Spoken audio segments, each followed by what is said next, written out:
Bon, on peut se le dire, des femmes de plus de 60 ans dans les films, il y en a plus beaucoup, et ça c'est un vrai problème. Age Without Limits a analysé la place des comédiennes de plus de 60 ans dans les 100 plus gros succès au box-office au Royaume-Uni ces 3 dernières années. Et elle montre que les blockbusters mettent plus souvent en scène un acteur dénommé Chris, comme Chris Hemsworth, Chris Evans, qu'une femme de plus de 60 ans. Vous avez aussi 4 fois plus de chances de tomber sur un animal qui parle que sur l'une de ces femmes. Alors si la comparaison vous paraît absurde, elle est surtout très révélatrice. Les femmes de plus de 50 ans ne représentent souvent que 5 à 8% des rôles parlants à l'écran, alors qu'elles constituent une part bien plus importante dans la population réelle. Et pourtant, des grandes actrices de cet âge, il y en a beaucoup. Meryl Streep, Demi Moore, Oprah Winfrey ou encore Sigourney Weaver.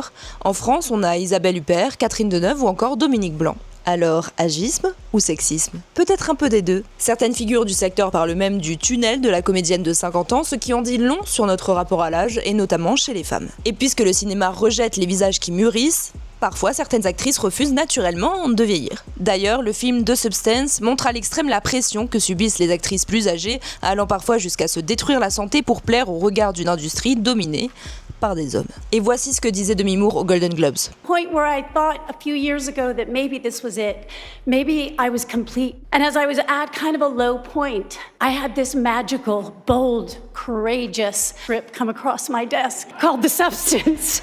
The universe told me that you're not done. Et si le cinéma ne voit pas ces femmes, c'est aussi parce que la société peine à leur faire une place dans ces récits. Car lorsqu'elles apparaissent à l'écran, elles sont réduites à quelques fonctions bien identifiées, la mère, la grand-mère, la veuve, comme si leur histoire s'arrêtait là. A l'inverse, les hommes du même âge continuent d'incarner des dirigeants, des héros, des enquêteurs ou des séducteurs. Pourtant, à 60, 70, 80 ans, les femmes continuent de tomber amoureuses, de travailler, de créer, d'avoir des ambitions. En les cantonnant à des rôles secondaires, le cinéma ne raconte pas seulement moins d'histoires, il réduit aussi notre capacité à imaginer ces femmes dans toute leur complexité. Et c'est peut-être là le vrai problème, car quand toute une catégorie de personnes disparaît de nos écrans, elle disparaît aussi de notre imaginaire collectif.